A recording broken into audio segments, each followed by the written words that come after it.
আরে তুমি এখানে বসে পড়লে কেন? কিছু না, আসলে এমনিই বসেছি। ও আচ্ছা আচ্ছা, ওকে দেখে তোমার মায়া হচ্ছে। আসলে মায়া হওয়ার স্বাভাবিক।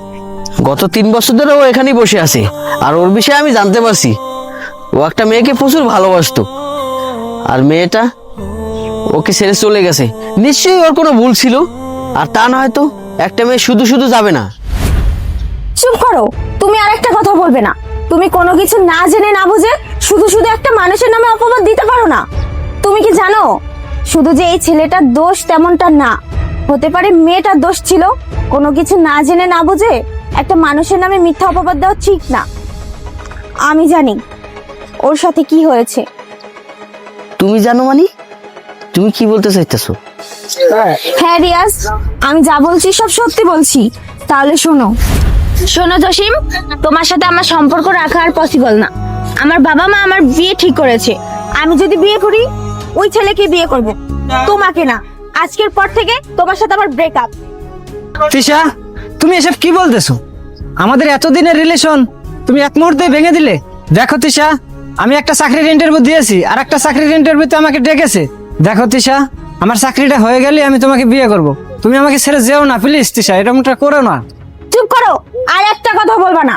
তোমার এই চাকরির জন্য শুধু 1-2 বছর না, 6-6টা বছর আমি অপেক্ষা করছি, আর একটা মুহূর্ত আমি অপেক্ষা করতে পারবো না। তুমি কি বললা? আর 2 মাস তোমার জন্য আমি অপেক্ষা করব? কখনোই না। আমার বাবা মা আমার যার সাথে বিয়ে ঠিক করেছে তাকেই আমি বিয়ে করব। তোমার মতো ফকিন্নি মার্কা মানুষকে বিয়ে করে শুধু শুধু আমার ক্যারিয়ার, আমার জীবন, আমার লাইফ নষ্ট করতে পারবো না। থাকো তুমি, আর একটা কথা বলবে না। তিশা, শুধু শুধু আমার ক্যারিয়ার, আমার জীবন, আমার লাইফ নষ্ট করতে পারবো না। কি? তার মানে তার মানে তুমি আমাকে ঠকিয়েছো, তুমি ওকে ঠকানোই। কারণ তুমি আমার টাকা পয়সা দেখে তারপর তুমি আমার ভালোবাসছো, তারপর আমাকে বিয়ে করছো। আচ্ছা তুমি আমাকে একটা কথা বলতো, তোমরা মেয়ে মানুষ কি টাকা ছাড়া কিছুই বুঝো না? দেখো তো এই ছেলেটার অবস্থা একবার দেখো। আর তোমাকে কি বলবো, তুমি দেখেও বা কি করবে? আফসোস ছাড়া আর কিছুই করতে পারবে না। শুধু তোমার কারণে আজ এই ছেলেটার এই অবস্থা। তোমাকে না পাওয়ার যন্ত্রণায় সে আজ পাগল হয়ে আছে।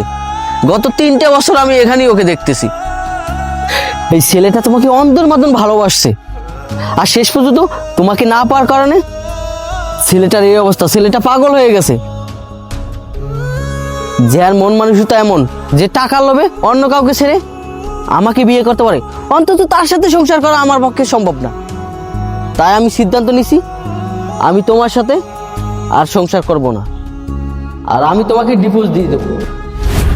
এই যে ছেলেটাকে দেখতেছো না, আজকের পর থেকে ওর দায়িত্ব আমি নিব, আর ওকে আমি চিকিৎসা করাবো, আর তোমার থেকে ভালো মেয়েকে ওকে বিয়ে করাবো। ঠিক আছে, তুমি এখন আসতে পারো, আর সময় মতন তোমার ডিভোর্স লেটার পাঠিয়ে দেবো। রিয়াজ, তুমি এসব কি বলছো? পাগল হয়ে গেছো নাকি? তুমি আমাকে ডিভোর্স দিবে মানে? না রিয়াজ, তুমি এটা করতে পারো না। শোনো, আমি যে কাজটা করছি ওর সাথে ভেবে চিন্তেই করেছি।